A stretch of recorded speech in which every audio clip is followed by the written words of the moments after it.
پھر وہ بیمار نہ ہوتے ہوئے بھی خود کو بیمار محسوس کرنے لگتا ہے۔ تم خود کو دیکھو، کتنی کمزور ہو گئی ہو، آنکھوں کے نیچے ہلکے ہو گئے ہیں، اتنی اکتائی ہوئی کیوں رہتی ہو بیٹی؟ اماں رضیہ اس کے بالوں میں تیل انڈیلتے ہوئے تمہید بھی باندھ رہی تھیں۔ انہوں نے رانی کو اچھا سا ناشتہ بنانے کا حکم بھی دے رکھا تھا۔ شہرین سیب تو کھا رہی تھی، لیکن الجھن بھی چہرے پر بکھری ہوئی تھی۔ اس کا بس نہیں چل رہا تھا کہ فوراً سمی کو گڈ نیوز دیتے۔ اس نے اسے کال بھی کی تھی، لیکن سمی فی الوقت ریسیو نہیں کر رہا تھا۔ اماں، میرا دل بجھتا سا جاتا ہے، کسی کام میں دل نہیں لگتا۔ مجھے خود سمجھ میں نہیں آتا کہ ایسا کیوں ہے، لیکن ہر چیز سے بیزاری محسوس ہوتی ہے۔ مجھے یہ احساس کھائے جاتا ہے کہ میں نے اپنے ماں باپ کا بہت دل دکھایا ہے، انہیں تکلیف پہنچائی ہے۔ بہت بدقسمت بیٹی ہوں میں۔ اماں کی انگلیاں بہت نرمی سے اس کے بالوں میں چل رہی تھیں۔ اسے ذہنی سکون مل رہا تھا۔ اس نے بھی دل کی بات انہیں بتا ہی دی۔ اماں کو تعصف نے آ گھیرا، انہیں شہرین پر اور بھی پیار آیا۔ وہ کس قدر دکھی لگتی تھی۔ ایسے نہیں کہتے بیٹی، تم تو بہت قسمت والی ہو، انشاءاللہ ماں باپ کی ناراضگی بھی جلد ختم ہو جائے گی، لیکن اس کے متعلق سوچ سوچ کر اپنی زندگی برباد مت کرو۔ اللہ نے تمہیں ہیرے جیسا خاوند دیا ہے، پھول جیسی بچی ہے، ان نعمتوں کی قدر کرو، ان کا لطف اٹھاؤ۔ وہ اس کے بالوں کا مساج کرتے ہوئے اسے سمجھا بھی رہی تھیں۔ شہرین کچھ بھی نہیں بولی، اس کی نظریں ایمن کا جائزہ لے رہی تھیں۔ بہت دن بعد ایمن اس کمرے میں آئی تھی، ورنہ وہ نیچے اپنی میٹ کے پاس ہی رہتی۔ اماں رضیہ نے اس کی نظروں کا تعاقب کیا، پھر ایمن کو دیکھتا پا کر انہیں بہت اچھا لگا۔ یہی تو موقع تھا، وہ اسے سمجھا سکتی تھیں۔ میری بات کا برا نہ ماننا بیٹی، چھوٹا منہ بڑی بات، لیکن کہے بغیر میں رہ بھی نہیں سکتی۔ اماں نے اتنا ہی کہا تھا کہ شہرین نے مڑ کر انہیں دیکھا، پھر فوراً بولی، ارے نہیں اماں، آپ میری امی جیسی ہیں، میرے اور سمی کے دل میں بہت عزت ہے آپ کی۔ آپ کا تو احسان ہے ہم پر کہ آپ ایمن کو اتنی محبت اور توجہ سے پال رہی ہیں۔ آپ کی وجہ سے مجھے ایمن کی بالکل فکر نہیں ہوتی۔ میرے دل کو آپ کی موجودگی سے اتنی ڈھارس ملی ہے کہ میں الفاظ میں بیان نہیں کر سکتی۔ وہ جو بھی کہہ رہی تھی اس کے چہرے اور جسم کا ایک ایک عضو اس کی بیان کی تصدیق کر رہا تھا۔ اماں رضیہ کا چہرہ کھل اٹھا۔ اتنی عزت و توقیر تو آج کل کوئی اپنے سگے ماں باپ کو بھی نہیں دیتا تھا، وہ تو پھر دور پار کے غریب ضرورت مند رشتہ دار تھیں۔ وہ مزید محبت سے اس کے بالوں میں انگلیاں چلانے لگیں۔ کہیے نا، آپ کیا کہنا چاہ رہی تھی؟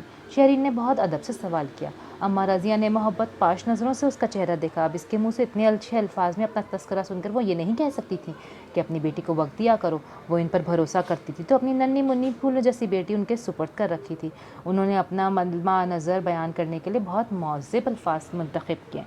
ارے بیٹی، بس یہی کہنا چاہتی تھی کہ زندگی میں خوش ہونے کے مواقع تلاش کیا کرو، گھر بار میں دلچسپی لو، اس چار دیواری سے باہر نکل کر ملازموں کو دیکھا بھالا کرو، اتنی پیاری بچی ہے، اس کے ساتھ کھیلا کرو۔ اولاد کی ایک مسکراہٹ ماں کا دل ٹھنڈا کر دیتی ہے۔ اپنے دل کا سکون اپنی اولاد میں ڈھونڈو، اللہ تمہیں مزید خوشیاں دے، اولاد نرینہ کا سکھ دے، آمین۔ شہرین ان کی باتوں پر سر ہلا رہی تھی۔ میں رانیہ کی جانب سے بہت مطمئن ہوں، رانیہ کی امی نے مسکرا کر اسے دیکھتے ہوئے کہا تھا۔ نینا اپنی مسکراہٹ چھپا کر سر ہلا رہی تھی۔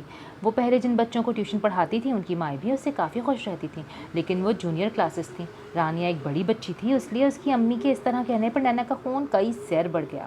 وہ اپنے کام کے سلسلے میں کوتاہی کبھی بھی نہیں کرتی تھی۔ میں رانیہ کی کارکردگی سے بہت خوش ہوں، بہت دل لگا کے پڑھ رہی ہے تمہارے ساتھ، بہت تعریف کرتی ہے تمہاری۔ میں تو مسز مشتاق کی دل سے شکر گزار ہوں کہ انہوں نے تمہارے جیسی اچھی بچی کا پتہ بتا دیا مجھے، ورنہ آج کل اچھے ٹیوٹرز کہاں ملتے ہیں۔ اس کا خوب پریکٹس کرواؤ تاکہ سب کمی پوری ہو جائے، اس کی پرسنٹیج اچھی آ جائے تو بس سمجھو مجھے سکون آ جائے گا۔ رانیہ کی امی کافی ہنسمکھ اور باتونی خاتون ثابت ہوئی تھیں۔ انشاءاللہ 96% سے کم نہیں ہوں گے۔ رانیہ بہت ذہین اور محنتی ہے، آپ فکر نہ کریں، جو کمی بیشی ہے وہ بہت جلد پوری کروا دوں گی۔ اس نے انہیں تسلی دی تھی اور اپنی کلائی پر بندھی گھڑی پر وقت دیکھا، اسے دیر ہو رہی تھی، جبکہ مسز رحیم کی باتیں آج کافی طویل ہو گئی تھیں۔ عام ماؤں کی طرح وہ بھی اپنی بیٹی کے ایگزامز کے لیے بیٹی سے زیادہ پریشان رہتی تھیں۔ انشاءاللہ میں واقعی بہت مطمئن ہوں، بیٹھے بٹھائے اتنی اچھی ذہین و فطین، قابل اور محنتی ٹیچر مل جانا کسی نعمت سے کم نہیں۔ میں تو جتنا شکر ادا کروں کم ہے، اسی لیے میں یہ چاہ رہی تھی کہ تم اسے اردو بھی پڑھا دیا کرو۔ انہوں نے ٹانگ پر ٹانگ رکھ کر اپنا مدعا بیان کیا۔ نینا جو اپنی تعریفیں سن سن کر خوشی سے پھولے نہیں سما رہی تھی کو دل ہی دل میں جھٹکا لگا۔ اس نے چہرے پر مسکراہٹ قائم رکھتے ہوئے تھوک نکلا، اردو سے تو اس کی اپنی بھی جان جاتی تھی۔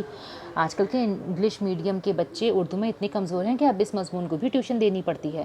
ہمارے زمانے میں ایسا تھوڑی ہوتا تھا، ہم خود ہی سب پڑھ لیا کرتے تھے، اتنے اتنے لمبے مضمون یاد کیے بغیر لکھ لیا کرتے تھے ایگزامس میں، لیکن یہ میری بیٹی صاحبہ ایک شعر کی تشریح بھی خود نہیں کر سکتی، اردو کا ایک مضمون نہیں لکھ سکتی خود سے۔ خیر، اس زمانے میں پڑھائیاں آسان بھی بھی ہوتی تھیں. آج کل تو بچوں کو بچپن سے ہی اسکالر بنانے میں لگ جاتے ہیں, پھر 3 سال تو یہ قرآن حفظ کرنے کی وجہ سے اسکول گئی ہی نہیں. اس کو تو زیادہ محنت کی ضرورت ہے. میری ریکویسٹ ہے تم اسے اردو پڑھا دیا کرو, مجھے امید ہے کہ تم اردو بھی اچھے طریقے سے پڑھاؤ گی. وہ بہت مہذب طریقے سے اپنا مدعا بیان کر رہی تھی. نینا کو سمجھ میں ہی نہیں آیا کہ ایک دم ان کو انکار کس طرح کرنا ہے. وہ یہ نہیں کہہ سکتی تھی کہ میں اردو نہیں پڑھانا چاہتی. نئی نئی ٹیوشن ملی تھی اور پھر اتنی تعریفیں سن کر تو وہ بالکل بھی ایک دم انکار نہیں کر سکتی تھی. اس نے دوسرا حربہ اپنایا. پڑھانے کا تو کوئی مسئلہ نہیں, میں آرام سے کروا دیتی اردو بھی, لیکن آپ جانتی ہیں مجھے یہاں سے یونیورسٹی جانا ہوتا ہے. 9 بجے میری کلاس ہوتی ہے. وہ سب سے بہتر اور مناسب بہانہ تھا. رانیہ کی امی نے تعصب سے سر ہلایا. او ہو, یہ تو واقعی مسئلہ ہے, لیکن میں زیادہ وقت نہیں لوں گی تمہارا, صرف 45 منٹ. اتنا وقت ہی کافی ہے, وہ اصرار کر رہی تھی. رانیہ مسکرائی. دل ہی دل میں اسے اس کی بات کی بہت خوشی تھی کہ وہ اس کے کام سے اتنی مطمئن تھی کہ مزید وقت کے ساتھ منت سماجت تک اتر آئی تھیں. مسز رحیم, یقین کیجیے میرے پاس وقت نہیں ہوتا. میں 45 منٹ تو دور کی بات 10 منٹ بھی نہیں نکال سکتی. آپ کے گھر سے نکلتی ہوں تو بھاگتے بھاگتے اسٹاپ تک جاتی ہوں. ذرا سی دیر ہو جائے تو یونیورسٹی بس مس ہو جاتی ہے. اس نے سہولت سے انکار کرنا چاہا. وقت تو وہ نکال سکتی تھی, لیکن اردو پڑھانا اس کے لیے جوئے شیر لانے کے مترادف تھا. وہ میتھس, انگلش, سائنس سبجیکٹس تو کروا سکتی تھی, لیکن اردو معاشرتی علوم سے اس کی جان جاتی تھی. بات تو تمہاری بھی ٹھیک ہے, میں زیادہ اصرار نہیں کرنا چاہتی, لیکن میری بیٹی کی اتنی اچھی ٹیچر کو کوئی پریشانی یا مشکل ہو. وہ بالآخر مان گئی. نینا نے دل ہی دل میں شکر ادا کرنا چاہا, لیکن اگلے ہی لمحے مسز رحیم دوبارہ بولی. میرے پاس ایک آپشن ہے, میں تمہیں ڈرائیور سے یونیورسٹی ڈراپ کروا دیا کروں گی. تم آرام سے 10 منٹ پہلے یہاں سے ڈرائیور کے ساتھ چلی جایا کرنا. انہوں نے حل نکالا. نینا کو اب بیزاری محسوس ہونے لگی. ارے نہیں, آپ کیوں زحمت کرتی ہیں, ایسی بات نہیں ہے. وہ دو ٹوک انکار کرنے کے الفاظ جمع کرنے لگی. زحمت کی بات ہی نہیں ہے. ہمارے گھر کا ڈرائیور ہے, صبح سے شام تک یہاں گھر میں فارغ کھڑا ہوتا ہے, اور یونیورسٹی تک بمشکل 10 منٹ کی ڈرائیو ہے. کوئی مسئلہ ہی نہیں. میں درخواست کرتی ہوں پلیز, چند ایک مہینے کی تو بات ہے. وہ تو جیسے اس کے گھٹنوں میں بیٹھنے کو تیار تھیں. اچھا, میں دیکھتی ہوں کیا کر سکتی ہوں. آپ پلیز ریکویسٹ مت کریں, آپ بڑی ہیں مجھ سے, اچھا نہیں لگتا. اس نے بمشکل انہیں ٹالا. وہ سوچ رہی تھی جب وہ اصرار کر رہی ہیں تو وقت نکال ہی لے. بڑی کہہ کر عزت تو کر رہی ہو, لیکن اب انکار کر کے میرا دل نہ توڑنا. انہوں نے مان بھرے لہجے میں کہا. نینا کو اس لمحے خود اپنے آپ پر بڑا ہی ترس آیا, لیکن وہ چپ رہی. زرمین, بی بی جان نے گلابی لحاف میں لپٹی وہ چھوٹی سی پوٹلی اس کی گود میں رکھ دی. تکلیف, اذیت, انتظار اور بے چینی سب اختتام کو پہنچ گئی. اس نے بسم اللہ پڑھ کر بچی کو تھام لیا. مبارک ہو صوفیہ, اللہ نے تمہیں اپنی رحمت سے نوازا ہے. بی بی جان بہت خوش دکھائی دیتی تھیں. صوفیہ کے دل کا سکون مل گیا. بچپن پیدائش کے وقت جب نرس نے اسے بتایا کہ بیٹی ہوئی ہے تو وہ یہ سوچ کر اداس ہو گئی تھی کہ نہ جانے بی بی جان اور کاشف کا کیا رد عمل ہو. لیکن تیسرے دن گھر آنے کے بعد اسے احساس ہوا کہ وہ غلط سوچ رہی تھی. وہ دونوں تو بے تحاشا خوش تھے. انہوں نے سارے گھر کو تازہ پھولوں سے سجا کر اس کا استقبال کیا تھا. بچی کا عقیقہ اس طرح کیا گیا جیسے صوفیہ کے جاننے والوں میں کسی نے بیٹے کا بھی نہیں کیا ہوگا. سارے خاندان کو مدعو کیا گیا. 7 طرح کے کھانے اور دوسرے لوازمات سے تواضع کرنے کے بعد دیسی گھی والے موتی چور کے لڈو بانٹے گئے. فقیرنیاں وقفے وقفے سے دروازے پر خیرات کے لیے آ رہی تھیں. کئی مدرسوں میں بکرے کے گوشت کے پلاؤ اور زردے کی دیگیں بھجوائی گئیں. بی بی جان نے پوتی کو زرمین نام دیا تھا. اسے اور صوفیہ کو قیمتی سونے کے کنگن پہنائے تھے. ایک پیشہ ور فوٹوگرافر تصویریں کھینچنے کے لیے گھر بلوایا تھا. صوفیہ جب اس گھر میں آئی تھی تو بھی اس کے استقبال میں کوئی کسر نہیں چھوڑی گئی تھی, لیکن زرمین کے لیے تو محبت اور پیسہ واقعی پانی کی طرح بہایا گیا تھا. بعد کے آنے والے دنوں میں بھی صوفیہ کے خاندان میں ہر شخص کی زبان پر صوفیہ کی خوش بختی کا چرچا رہتا. بہنیں, بھابیاں, کزنیں سب اس کی قسمت پر ایک بار پھر رشک کرتی رہیں. وہ بہت خوبصورت دن تھے. صوفیہ کے دل سے ہر وسوسہ, ہر برا خیال مٹ کر رہ گیا تھا.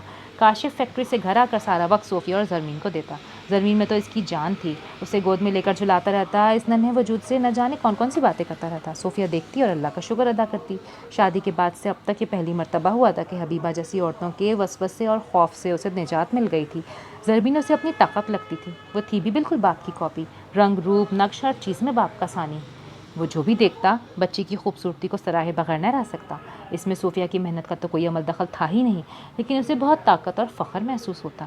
یہ بالکل تمہارے جیسی ہے, ویسی نان نقشہ, ویسے ہی نمکین رنگت. حبیبہ دوبارہ ملنے کے لیے آئے تو زرمین کو دیکھ کر بولی. زرمین 3 مہینے کی ہو رہی تھی اور اب اس کی باپ سے مشابہت مزید واضح ہونے لگی تھی. حبیبہ نے اسے گود میں لے رکھا تھا اور بہت نزاکت سے اس کا گال وقفے وقفے سے سہلاتی جاتی تھی. صوفیہ نے اس کے ہاتھ سے زرمین کو پکڑ لیا. میری بیٹی تھی, میرے جیسے ہی ہونی تھی, اب بابرا شریف جیسی تو ہونے سے رہی. اس نے بظاہر مسکراتے ہوئے کہا. حبیبہ نے اس کا چہرہ دیکھا. کمرے میں ان دونوں کے سوا کوئی بھی نہیں تھا. یہی تو میں کہہ رہی ہوں کہ بالکل تمہارے جیسی ہے, بہت پیاری اور تیکھی سی. حبیبہ کا انداز صلح جو تھا. جی بھابھی, میں بہت اچھی طرح سمجھ رہی ہوں آپ کیا کہنا چاہتی ہیں. صوفیہ نہ چاہتے ہوئے بھی طنز کر رہی تھی. یہ عورت اسے سلگا کے رکھ دیتی تھی. اس کے سامنے نہ جانے کون سا احساس کمتری اس کے وجود پر چھا جاتا تھا. کیا بات ہے صوفیہ؟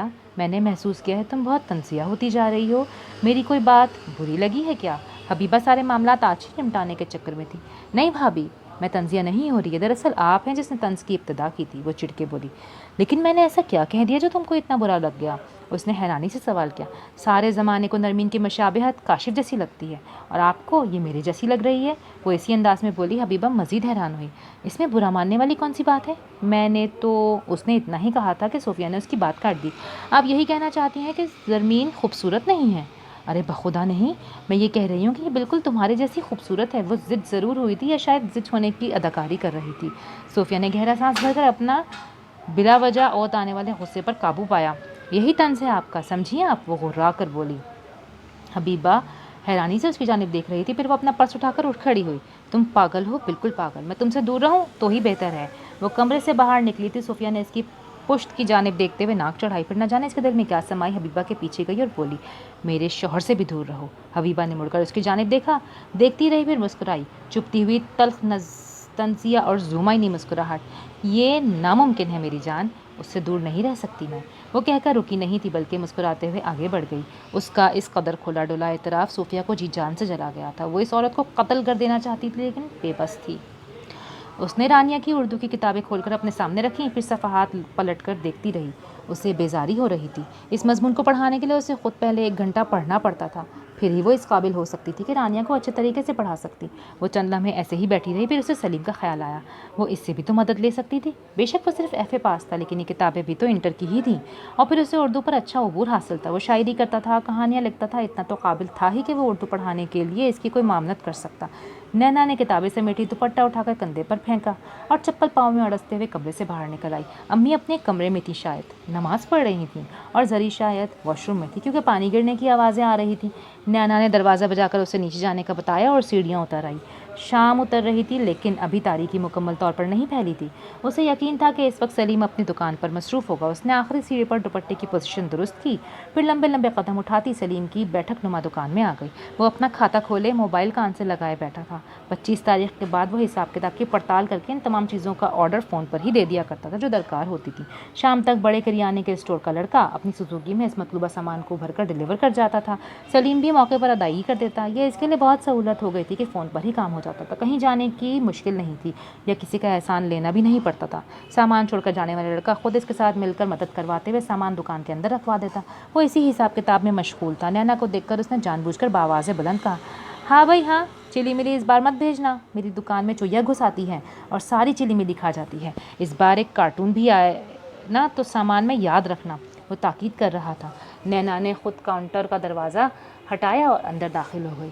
مت منگواؤ چلی ملی. میں بھی تمہارے ابو کو جا کر بتاتی ہوں کہ ان کا لڑکا کسی لڑکی کی محبت میں عجیب و غریب شاعری کرتا پھرتا ہے اور پھر فرضی ناموں سے مجھے دیتا ہے کہ میں میگزین میں چھپوا دوں، اور یہ بھی بتاؤں گی کہ وہ لڑکی ہماری ذات برادری کی بھی نہیں ہے جس کے لیے سلیم صاحب شاعری کرتے ہیں، اور یہ بھی کہوں گی کہ سلیم گھر سے بھاگ کر اس سے شادی کرنے کا ارادہ بھی رکھتا ہے. وہ دھمکی آمیز انداز میں کہہ رہی تھی. سلیم نے سٹپٹاتے ہوئے انداز سے ادھر ادھر دیکھا. کوئی قریب تو نہیں یا سن تو نہیں رہا. پھر اسے گھور کر دیکھا. اللہ بچائے تم سے نینا، رائی کا پہاڑ لفظ سے افسانہ اور دھاگے سے رضائی اور ورق سے پوری کتاب بنا لیتی ہو تم. پوری چڑیل ہو تم. پتہ نہیں کتنی چڑیلیں مری تھی تو تم پیدا ہوئی تھی. ہاں تو فائدہ ہوا نا، 100 چڑیلیں ختم ہوئی ہیں دنیا سے. میرے دنیا میں آنا کس قدر مبارک ثابت ہوا. اور ایسے ہی منہ پھاڑ کر کہہ دیا کرو. پہلے الحمدللہ کہا کرو اور پھر ماشاء اللہ بھی کہہ دیا کرو. نظر لگتی ہے، پتہ تھوڑی لگتا ہے. وہ قدرے ہی ڈھیٹ تھی. سلیم نے زوردار آواز کے ساتھ کھاتے والا رجسٹر بند کر دیا. اپنی آمد کا مطلب بتاؤ اور جاؤ یہاں سے. میں ویسے بھی تم جیسی خود غرض لڑکی سے زیادہ بات کرنا نہیں چاہتا. وہ ناک چڑھا کر بولا. نینا نے آنکھیں پھاڑ کر اسے دیکھا. سلیم، اتنی بدتمیزی؟ اس نے مصنوعی حیرانگی کا اظہار کرتے ہوئے آنکھیں پھیلائیں. بدتمیزی نہیں، عدلے کا بدلہ. تم بھی تو یہی کہہ رہی ہو اور کرتی بھی ہو. تمہیں میں نے کل کہا تھا کہ رات کو آنا، تمہیں ایک چیز دکھاؤں گا، لیکن تم آئی نہیں. اب اپنا کوئی کام ہے تو فوراً آ گئی. وہ واقعی ناراض لگتا تھا. میں رات کو آئی تھی شہزادہ سلیم، لیکن سو چکے تھے. میں خالہ کے پاس بیٹھ کر واپس آ گئی. اس نے وضاحت کی. سلیم نے اس کی جانب دیکھا. وہ سچ کہہ رہی ہے یا جھوٹ؟ وہ جھوٹ تو بولتی نہیں تھی. تمہاری رات تہجد کے وقت ہوتی ہے کیا؟ میں انتظار کر کے 10 بجے سویا تھا، مزید کتنا انتظار کرتا، سارا دن کا تھکا ہوا ہوتا ہوں، جلدی نیند آ جاتی ہے۔ اس نے بھی وضاحت کی، آج کل 10 بجے کون سوتا ہے سلیم صاحب، اور میں بھی فارغ تو ہوتی نہیں، اسائنمنٹ بنا رہی تھی، اس سے فارغ ہوئی تو نیچے آ گئی، پھر آنٹی زبیدہ روک کر کھڑی ہو گئی، انہوں نے باتیں کرنی شروع کر دیں تو 20-25 منٹ یوں ہی نکل گئے۔ وہ اکتا کر بولی تھی، اسے وضاحتیں دینے سے سخت چڑتی۔ اچھا خیر چھوڑو، اب بتاؤ کیا دکھانا تھا؟ وہ سلجھو انداز میں پوچھ رہی تھی۔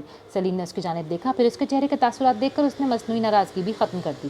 نہیں تم گھر آنا، یہاں نہیں دکھا سکتا، تم بتاؤ کیا لینے آئی ہو، اور یہ ہاتھ میں کیا پکڑا ہوا ہے؟ اس کے ہاتھ میں پکڑی کتابوں کی طرف اشارہ کر کے اس نے پوچھا۔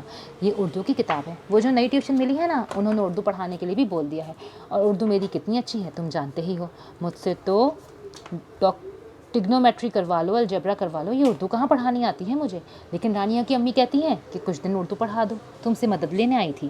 وہ اپنا مسئلہ بیان کرنے لگ گئی تھی۔ سلیم اس کے ہاتھوں کی جانب ہی دیکھ رہا تھا جن میں کتابیں بھی تھیں۔ تم انکار کر دو نا، اتنا خوار ہونے کی کیا ضرورت ہے؟ تمہاری اپنی پڑھائی اتنی مشکل ہے، اپنا پڑھو گی یا اسٹوڈنٹ کو پڑھاؤ گی؟ وہ چڑ کر بول رہا تھا۔ انکار کیا تھا میں نے، لیکن وہ اتنی محبت سے اصرار کر رہی تھی، مجھے حامی بھرنا پڑی۔ مروت بھی تو کوئی چیز ہے سلیم صاحب، وہ ناک چڑھا کے بولی۔ سلیم کے چہرے پر مسکراہٹ چمکی۔ ہمیں کیا پتہ مروت کیا ہوتی ہے، ہمارے ساتھ کبھی بڑھتی ہو تم نے تو ہمیں پتہ ہونا، وہ کندھے اچکا کر بولا۔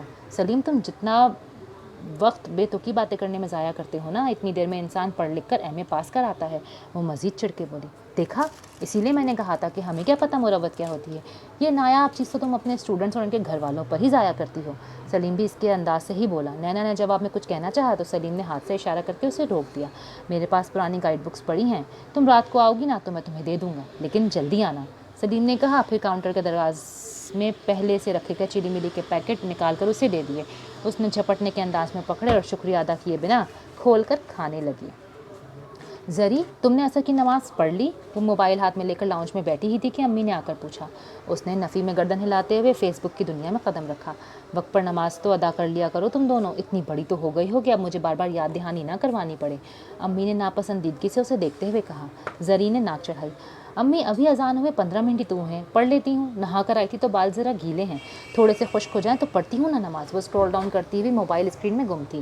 ٹھیک ہے، لیکن اب اس موبائل میں مت گم رہنا، نماز پڑھ لینا، بلا وجہ نماز قضا کرنے کا کیا فائدہ؟ وہ ان کے لمبے بھورے بالوں کو گھورتے ہوئے تاکید کر رہی تھی۔ اس کے بال بہت خوبصورت تھے اور ان کا خیال بھی بہت رکھتی تھی، وہ غلط نہیں کہہ رہی تھی، ان میں نمی چمک تو رہی تھی۔ انہوں نے دل ہی دل میں بیٹی کے خوبصورت بالوں کو سراہا، پھر انہیں دوسری بیٹی یاد آئی۔ نینا کدھر ہے، اب تک سو رہی ہے؟ انہوں نے ایک نظر اس کے کمرے کی جانب دیکھا۔ نہیں، وہ نیچے اتری ہے، سلیم کے پاس گئی ہے چلی ملی لینے۔ زری لاپرواہ مگن سے انداز میں بولی۔ امی کو یکدم جیسے کچھ یاد آیا، ابا نے کچھ تاکید کی تھی، اشاروں میں انہیں کیا باور کرانا چاہا تھا، وہ اچھی طرح سمجھ گئی تھیں۔ یہ لڑکی کب سدھرے گی، اب کوئی بچی تو نہیں رہی کہ جب جی چاہا منہ اٹھا کے گھر سے باہر نکل جائے، وہ ناپسندیدگی کا اظہار کر رہی تھی۔ زری ٹیکسٹ کرنے میں مگن ہو گئی، اس کی انگلیاں تیزی سے ٹچ اسکرین پر چل رہی تھی، اس کا سارا دھیان موبائل میں ہی تھا، لیکن امی کی بات کا جواب دینا بھی ضروری تھا۔ آپ کو پتہ ہی ہے اسے چپس جوس اور چلی ملی کھائے بغیر سکون نہیں آتا، وہی لینے گئی ہوگی نا، آ جائے گی ابھی آ جائے تو اچھا ہے، انہوں نے خود کلامی کری۔ کیا ہو گیا ہے امی، کون سا پہلی بار گئی ہے، دن میں کئی بار جاتی ہے، آپ جانتی ہی ہیں سلیم کے پاس جائے بغیر اسے سکون نہیں ملتا، زرین نے تسلی دی۔ یہی تو غلط بات ہے، بلا وجہ منہ اٹھا کر جب جی چاہے وہ دکان پر گھومتے چلی جاتی ہے، یہ کون سی اچھی بات ہے؟ وہ سلیم کی دکان ہے، اس کا میکہ نہیں ہے، امی چڑھ کر بولی تھی۔ اب کی بار زرین نے سر اٹھا کر انہیں دیکھا، وہ کافی ناخوش اور الجھی ہوئی دکھائی دیتی تھی۔ زرین نے سوالیہ انداز میں انہیں دیکھا۔ نینا کی شروع سے یہی روٹین تھی، لیکن پہلے تو امی نے کبھی نہیں ٹوکا تھا، اب تم کیا منہ اٹھائے مجھے دیکھنے لگی ہو؟ چلو رکھو اپنی اس جڑواں بہن کو ادھر اور نماز ادا کرو، انہوں نے اس کے موبائل کی طرف اشارہ کرتے ہوئے کہا اور کمرے سے باہر نکل گئی۔ انہیں نہ جانے کیوں اتنا غصہ آ رہا تھا، زرین کے اس انداز پر حیران تو ہوئی، لیکن موضوع پر مسلسل سوچتے رہنے کا وقت اس کے پاس نہیں تھا۔ وہ دوبارہ سے موبائل میں گم ہو گئی۔ ترنگ ہے؟ شوکت بھائی نے شٹر کے نیچے سے دکان کے اندر نظر دوڑاتے ہوئے پوچھا۔ سلیم ویل چیئر پر آرام دہ حالت میں بیٹھا سستانے کی کوشش کر رہا تھا۔ دوپہر کے وقت بعض اوقات وہ دکان بند بھی کر دیا کرتا تھا، یا کبھی اماں آ کر کاؤنٹر سنبھال لیتی اور وہ آدھا پونا گھنٹہ سستا لیا کرتا، اور اگر کچھ لکھنے کا دل چاہتا تب بھی یہی وقت مناسب ترین تھا، لیکن آج اماں بھی گھر پہ نہیں تھی، لکھنے کا موڈ بھی نہیں تھا، لیکن سستی سی چھائی ہوئی تھی، اسی لیے وہ تھوڑا سا شٹر گرا کر اخبار منہ پر رکھ کے بیٹھا ہوا تھا۔ شوکت بھائی کی آواز پر چہرے پر سے اخبار ہٹا کر اس نے ان کی جانب دیکھا، پھر اس ادسوئی کیفیت میں شرارت سے اس کے دل میں گدگدی ہونے لگی۔ ترنگ ہی ترنگ ہے جی، بتائیے کیا کر کے دکھاؤں، بھنگڑا ڈالوں یا لڈی پیش کروں یا دھمال پسند کریں گے؟ شوکت بھائی اس کی بات پہ ہنسے۔ باقی آئندہ اگر آپ کو یہ پارٹ پسند آیا ہے تو please do like share and subscribe my channel. ملتے ہیں اگلی ویڈیو میں، تب تک کے لیے اللہ حافظ۔